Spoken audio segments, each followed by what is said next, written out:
Bismillahirrahmanirrahim.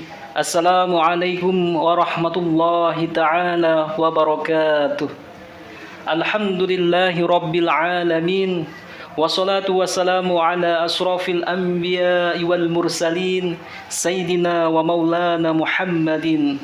La hawla wa la quwwata illa billahil aliyyil azim. Qala Allah Ta'ala fil Qur'anil Karim, kullu nafsin dha'iqatul maut. Setiap yang bernyawa pasti merasakan mati. Quran surah Al-Anbiya ayat 35. Para pemirsa dimanapun berada, rahimakumullah, semoga kita sehat selalu, dimudahkan segala urusan, dan dianugerahi oleh Allah Subhanahu wa Ta'ala rezeki yang halalan thayyiban. Amin amin ya rabbal alamin. Pada kesempatan yang berbahagia ini, saya ingin mengajak kita merenungkan diri, mengingat mati. Dan pada saat ini ada kisah yang sangat menarik. Kisah seorang pemuda mahasiswa yang menantang Allah Subhanahu wa Ta'ala, dan pada akhirnya dia dimatikan oleh Allah Subhanahu wa Ta'ala dengan mengenaskan mati yang dihinakan oleh Allah Subhanahu wa Ta'ala. Na'udzubillahi min dzalik. Para pemirsa yang dirahmati Allah Subhanahu wa Ta'ala, jadi pada kesempatan ini saya ingin berbagi kisah hikmah bagi kita semua, agar kita mengambil iktibar, agar kita mengambil pelajaran dalam kehidupan kita ini. Sebuah kisah ini yang ditulis oleh seorang ulama namanya Syekh Muhammad Al-Misri di Mesir, yang bukunya berjudul Su'ul Khotimah, halaman 90. Kisah ini sebagai cambukan hati kepada kita, agar kita selalu bertakwa kepada Allah, tidak menggantungkan sesuatu kecuali hanya kepadanya, tidak melarikan persoalan kecuali hanya kepadanya. Ini sangat perlu. Ini cambukan hati kepada kita. Kita takut kepada Allah bukan berarti kita jauh dari Allah, tetapi kita malah mendekatkan diri kepadanya dan menghambakan diri kepadanya. Begitulah makna takwa, takut sebenarnya. Jadi Syekh Muhammad Al-Misri rahimahullah mengisahkan, dulu ada seorang laki-laki mahasiswa dari Fakultas Pertanian Universitas Ain Shams, Kairo, Mesir. Seorang mahasiswa ini berdiri di tengah lapangan dengan memegangi jam tangannya, memandang tatapan orang-orang yang menatapnya dengan sangat tajam dan serius ditatap orang. Pemuda yang berdiri ini di tengah lapangan berteriak-teriak dengan lantang. Ia berkata, "Hari ini aku menantang Allah. Kalau Allah itu ada, maka hendaklah ia mematikan aku sekarang juga. Aku beri dia waktu 1 jam." Kata pemuda itu dengan congkak dan sombongnya. Na'udzubillahi min dzalik. Peristiwa besar ini disaksikan oleh semua orang yang berada di tempat itu, termasuk mahasiswa dan dosen.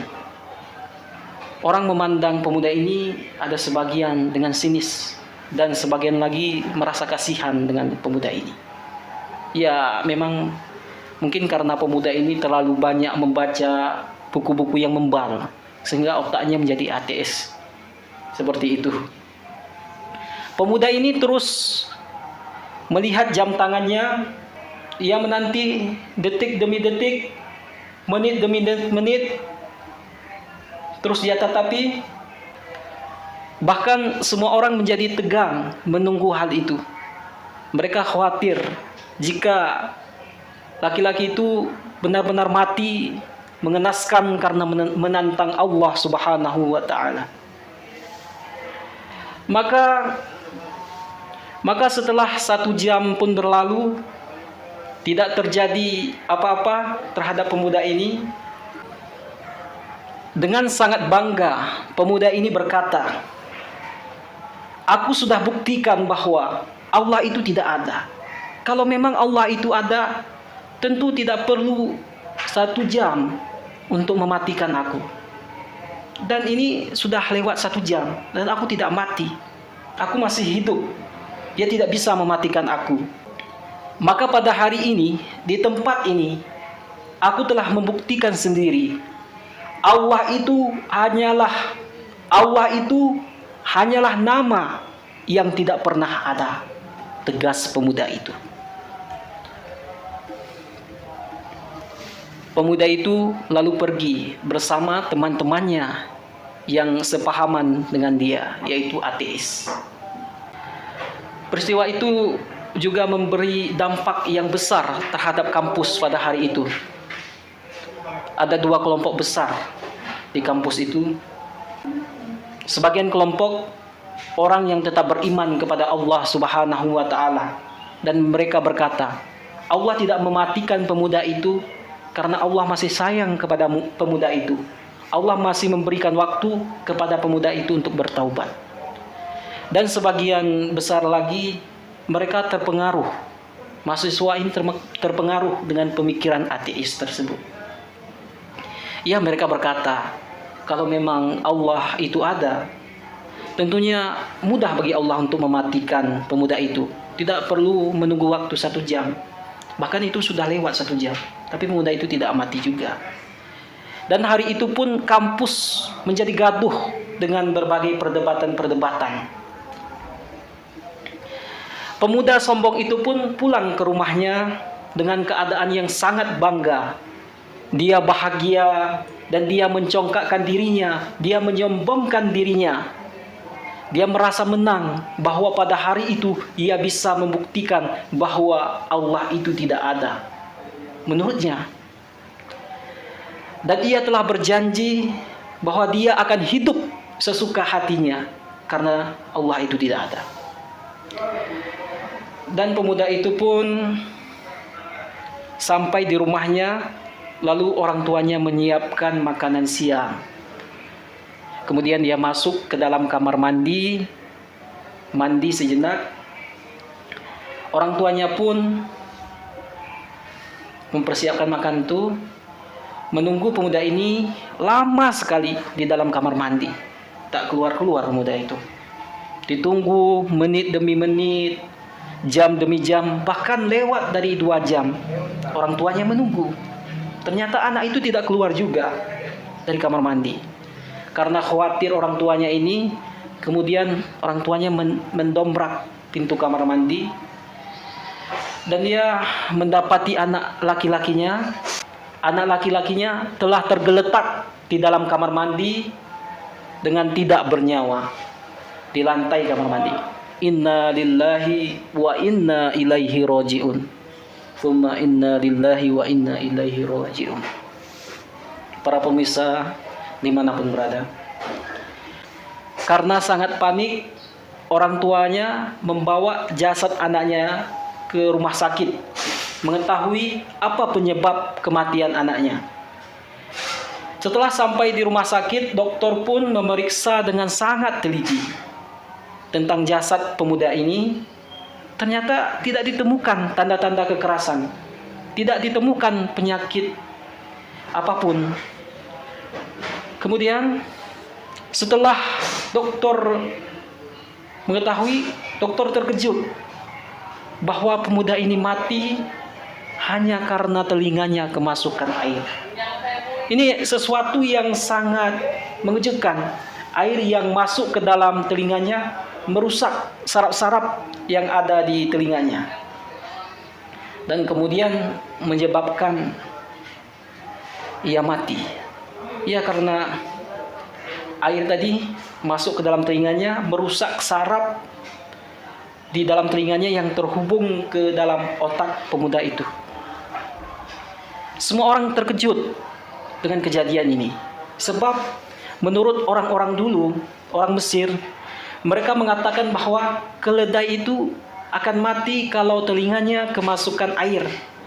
Dan ini mungkin kasus yang pertama terjadi kepada manusia di muka bumi ini. Ada manusia yang mati karena telinganya kemasukan air. Seperti matinya keledai kalau telinganya kemasukan air.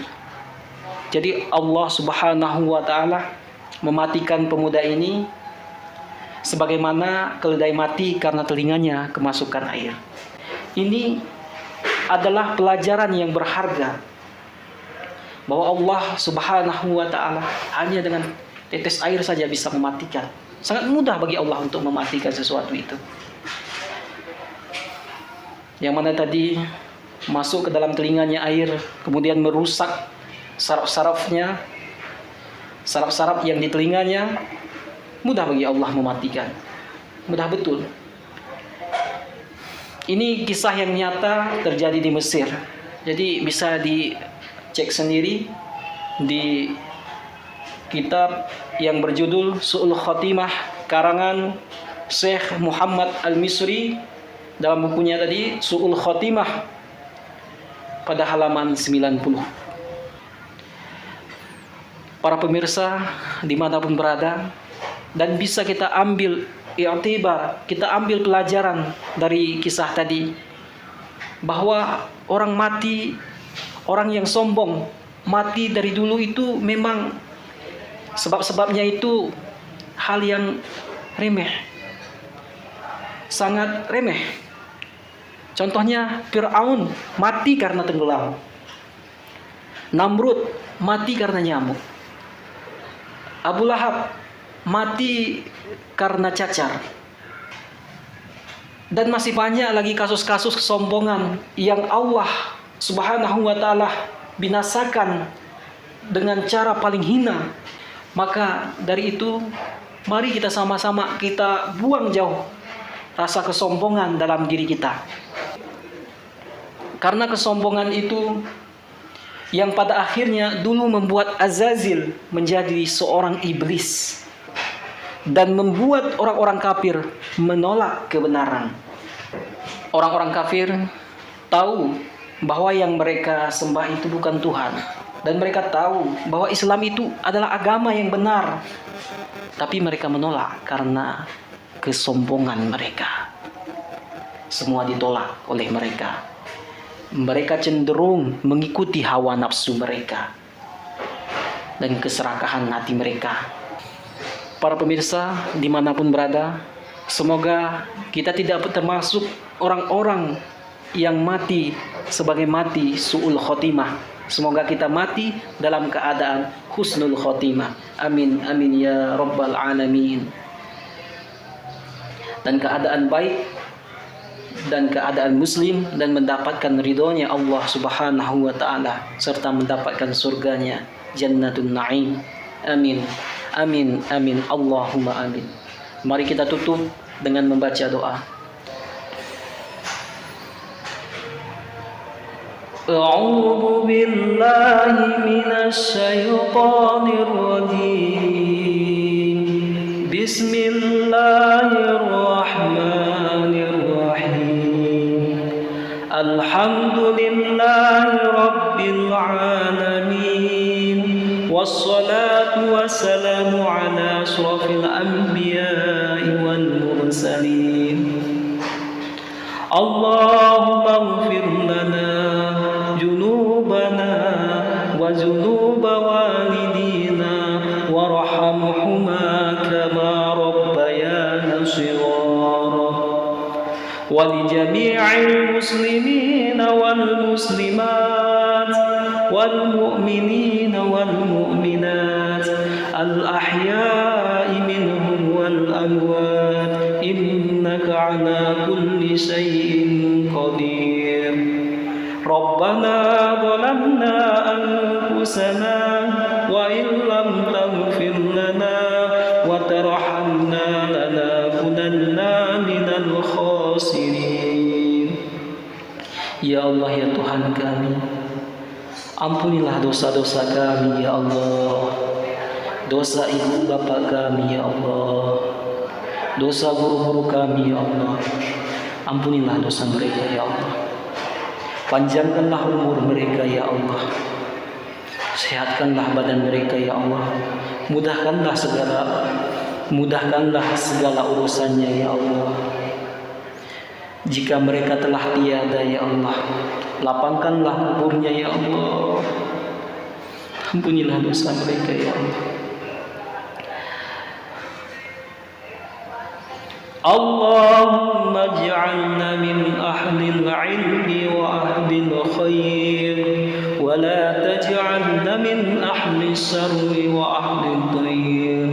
Allahumma ij'alna min ahlil ilmi wa ahlil khair, wa la taj'alna min ahli syarri wa ahli dhayr. Allahumma ij'alna min ahlil ilmi wa ahlil khair, wa la taj'alna min ahli syarri wa ahli dhayr. Allahumma ij'alna min ahli sunnah wal jamaah, wa la taj'alna min ahli bid'ah wad dhalalah. Rabbana atina fid dunya hasanah wa fil akhirati hasanatan wa qina adzabannar. Walhamdulillahi rabbil alamin. Astaghfirukum minal khotoya. Mohon maaf bila ada kesalahan. Inilah yang dapat saya sampaikan. Billahi taufik wal hidayah wal inayah. Wassalamualaikum warahmatullahi taala wabarakatuh.